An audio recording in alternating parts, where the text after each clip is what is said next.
अगली खबर रीवा से है, जहां स्कूल शिक्षा राज्य मंत्री इंदर सिंह परमार आज एक दिवसीय प्रवास पर रीवा पहुंचे। रीवा के मॉडल स्कूल में आयोजित स्वर्ण जयंती समारोह में मुख्य अतिथि के रूप में शामिल हुए। इस दौरान उन्होंने स्कूल के 50 साल पूरे होने पर बधाई दी है। साथ ही कहा कि अब घर में बोली जाने वाली भाषा में शिक्षा देंगे, चाहे वह बघेली भाषा हो या बुंदेली। किताबें लिखने का काम तेजी से चल रहा है। रीवा की मॉडल स्कूल ने अपने स्थापना के 50 वर्ष पूरे कर लिए हैं। इस अवसर पर एक बड़ा समारोह का आयोजन किया गया, जिसमें वर्तमान और पूर्व छात्रों सहित स्थानीय विधायक व पूर्व मंत्री राजेंद्र शुक्ल, रीवा सांसद जनार्दन मिश्र व अन्य गणमान्य नागरिकों सहित मुख्य अतिथि के रूप में शिक्षा मंत्री इंदर सिंह परमार शामिल हुए। स्कूल स्टाफ और जनप्रतिनिधियों ने शिक्षा मंत्री का अतिथि सत्कार किया। इस दौरान शिक्षा मंत्री ने स्कूल के स्वर्ण जयंती पर बधाई दी। उन्होंने कहा, स्कूल ने ऐतिहासिक उपलब्धि हासिल की है। विंध्य सफेद शेरों की धरती है, जिसे प्रणाम करता हूं। उन्होंने कहा कि शिक्षा नीति में लगातार बदलाव किए जा रहे हैं। मध्य प्रदेश में अब घर में बोली जाने वाली भाषाओं में शिक्षा दी जाएगी। किताबें लिखने का काम तेजी से चल रहा है, फिर चाहे वह बघेली भाषा हो या बुंदेली भाषा हो। मातृभाषा में शिक्षा देने की नीति बनाई गई है, जो जल्द ही लागू की जाएगी।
जरूर सबसे आग्रह है आदरणीय, और इसके अलावा मार्गदर्शन मंडल के रूप में हमारे इस पत्रिका में सहयोग दिया है। देवहि देवहितं यदायुः हरि ओम शांतिः शांतिः शांतिः।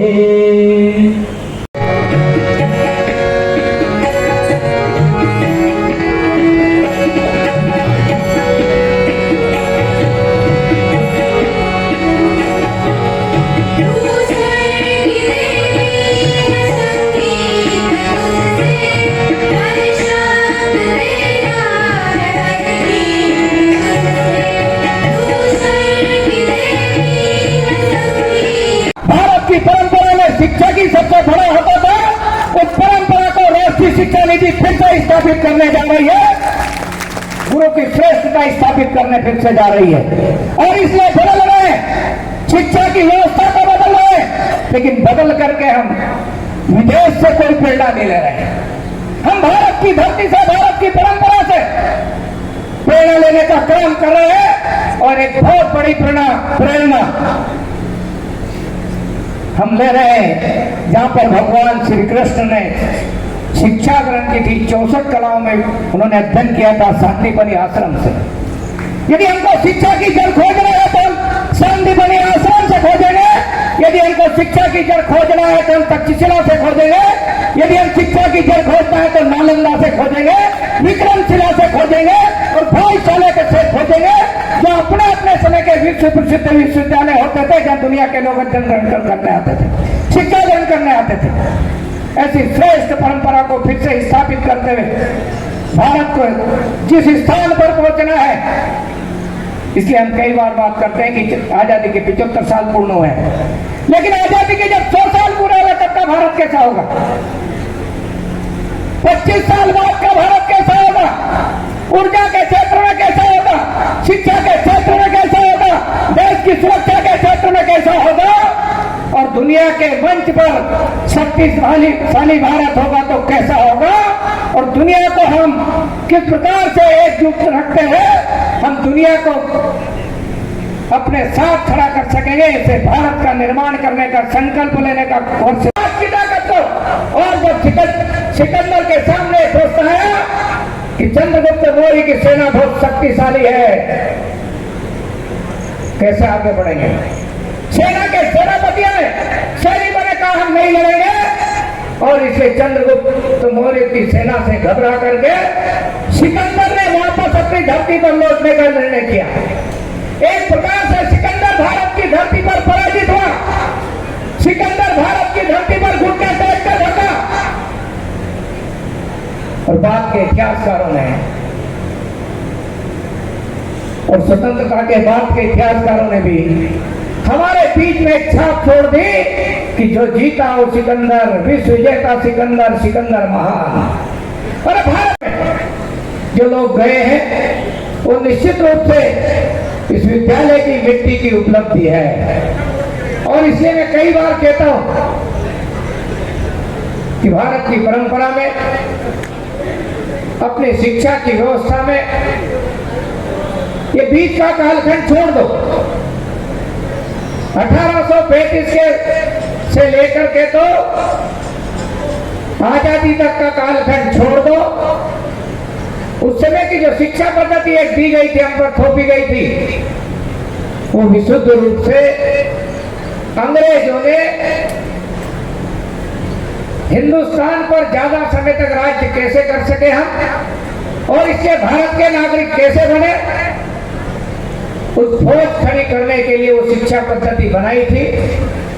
लेकिन उसके पहले की भारत के दर्शन की शिक्षा का जो दर्शन भारत का रहा है,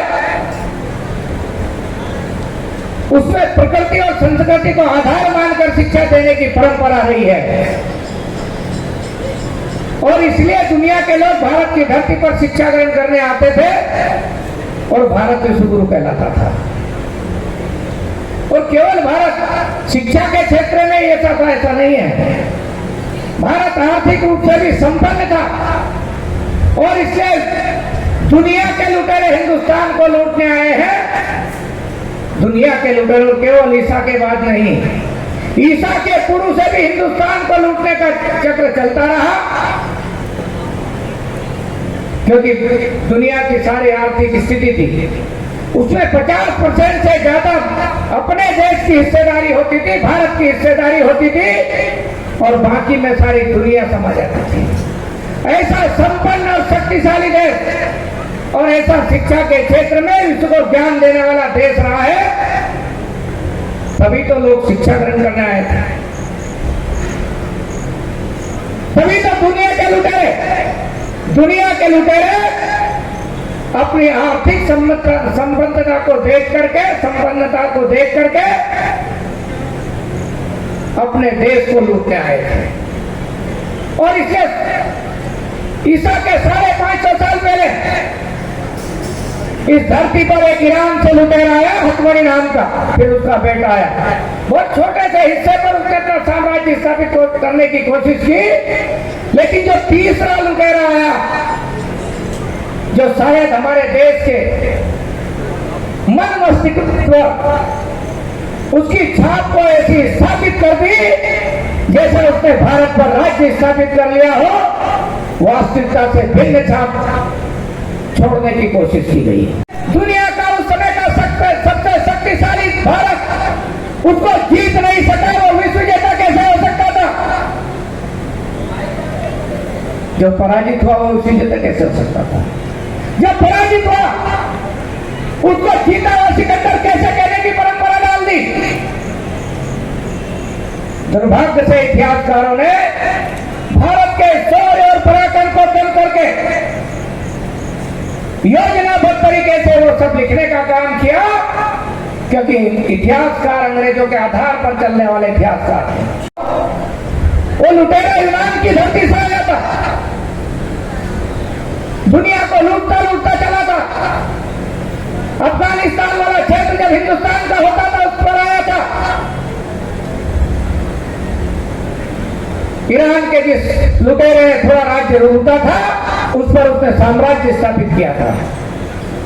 लेकिन आगे बढ़ा तो भारत की धरती के उस वीर से उसका संघर्ष हुआ है जिस वीर ने उस लुटेरे को दो बार युद्ध के क्षेत्र में पराजित किया है।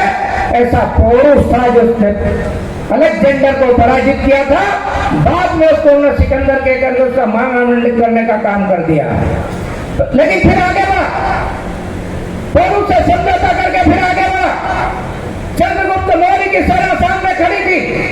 चंद्रगुप्त मौर्य की सेना देख करके सिकंदर की, अलेक्जेंडर की सेना में विद्रोह हो गया, हाहाकार मच गया उसकी सेना में। सेना ने कह दिया कि हम युद्ध नहीं करेंगे, और युद्ध नहीं करने के कारण क्या गिनाए थे? युद्ध करने के कारण ये गिनाए थे कि चंद्रगुप्त मौर्य की सेना से लड़ने के पहले ही कई गांवों में, कई क्षेत्र में हिंदुस्तान के लोग अपनी धरती के लिए लड़ते लड़ते बलिदान दे रहे थे। बच्चे भी बलिदान दे रहे थे, बूढ़े भी बलिदान दे रहे थे, जवान भी बलिदान दे रहे थे, और खेती के परंपरागत औजारों के द्वारा उस सेना से संघर्ष कर रहे थे। वो समझ गए थे भारत की ताकत को, भारत के समाज की ताकत को। और जब सिकंदर के सामने सोचता है कि चंद्रगुप्त मौर्य की सेना बहुत शक्तिशाली है, कैसे आगे बढ़ेंगे? सेना के सेनापतियों ने, सैनिकों ने कहा हम नहीं लड़ेंगे, और इसे चंद्रगुप्त मौर्य की सेना से घबरा करके सिकंदर ने वापस अपनी धरती पर लौटने का निर्णय किया। एक प्रकार से सिकंदर भारत की धरती पर पराजित हुआ। सिकंदर भारत की धरती पर घुटने टेक कर रखा। और बाद के इतिहासकारों ने और स्वतंत्रता के बाद के इतिहासकारों ने भी हमारे बीच में एक छाप छोड़ दी कि जो जीता वो सिकंदर, विश्व विजेता सिकंदर, सिकंदर महान। और भारत गौरवशाली इतिहास, भारत की गौरवशाली परंपरा को जोड़ते हैं। अपने प्रदेश के बच्चे अब जो घर में बोली जाने वाली भाषा है उसको हम शिक्षा में समाहित करने जा रहे हैं। प्राथमिक शिक्षा उसी के आधार पर हम देने का काम करेंगे। और इसलिए जब हमारे यहाँ के सांसद जी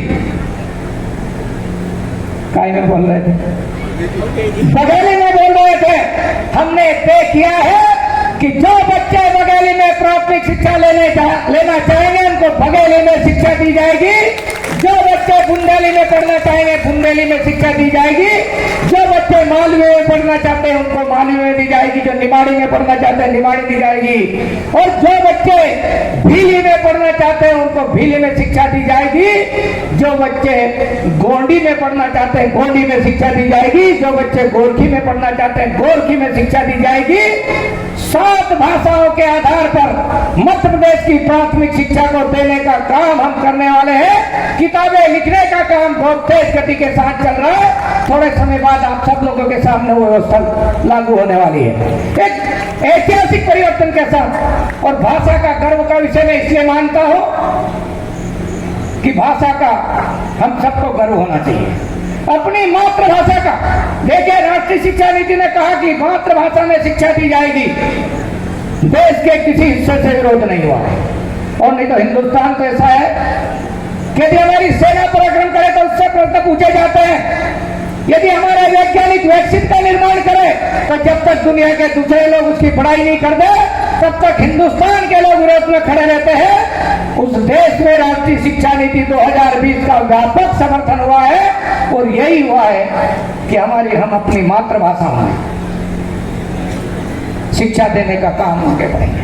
और हमने और परिवर्तन किया है। एक देश में बदलाव कर दिया, राज्य में भी बदलाव कर दिया कि 5वीं और 8वीं की परीक्षाएं नहीं कराएंगे। हमने तय किया है कि शिक्षा की गुणवत्ता के लिए 5वीं और 8वीं की परीक्षाएं बोर्ड पैटर्न पर होगी। हमने इस साल करके दिखा दिया, एक आदर्श उदाहरण प्रस्तुत करके बता दिया। एक बड़ा बदलाव क्यों? लेकिन आप सबको मैं बधाई देना चाहता हूं। कभी स्कूली शिक्षा के बारे में धारणा बन गई थी कि हम मध्य प्रदेश बहुत नीचे है, बहुत नीचे है, बहुत नीचे है। क्यों नीचे है? लोगों ने कहा कि शिक्षक जो भर्ती करते हैं और स्लिप के आधार पर भर्ती कर दी गई, योग्यता के आधार पर भर्ती नहीं की। उसमें हमने बड़ा बदलाव किया। और कभी जो मध्य प्रदेश 24वें स्थान पर होता था नेशनल अचीवमेंट सर्वे में, बाद में 17वें स्थान पर होता था, और 2021 में हम नेशनल अचीवमेंट सर्वे में सम्मिलित हुए। मध्य प्रदेश 17वें से 5वें स्थान पर आ गया है। कि मध्य प्रदेश के शिक्षकों का जो परिश्रम है उसका परिणाम है दिखने को मिलता है। और इसलिए राष्ट्रीय शिक्षा नीति 2020 सबसे ज्यादा शिक्षकों पर आधारित हो रही है।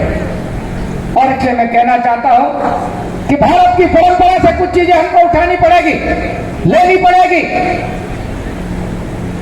मैंने हमारे शिक्षकों से एक जगह पूछा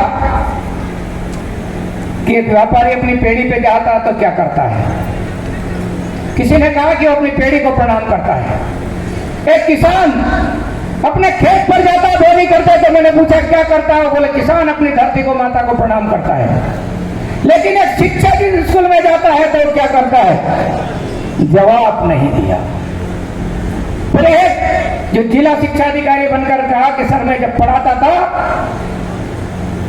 तब मैं स्कूल की जाता था तो स्कूल के में प्रवेश करते से मिट्टी को प्रणाम करता था। मैंने कहा कि यदि सारे शिक्षक हमारे अपने विद्यालय की धरती को प्रणाम करने लगे तो बगैर भाषण दिए बच्चों में संस्कार स्वयं आ जाएगा, बगैर भाषण दिए। और दूसरा संस्कार उसके ऑटोमेटिक आएगा कि बच्चे भी विद्यालय की पेड़ी को प्रणाम करेंगे, उसके प्रति श्रद्धा रखेंगे और अपने शिक्षक के भी पैर छूने की परंपरा फिर से स्थापित कर देंगे। और जो गुरु की श्रेष्ठता भारत में थी, माफ कीजिए बहुत सारे लोग दुनिया में खोजते हैं गुरु की श्रेष्ठता कहां रही होगी। भारत की संस्कृति और विरासत में गुरु ही सबसे ऊंचा होता था, गुरु ही सबसे बड़ा होता था। ये तो बाद में हमने गुलामी के कालखंड में और अंग्रेजी शिक्षा पद्धति के आधार पर कह दिया कि कोई आईएएस बड़ा होगा, कोई चीज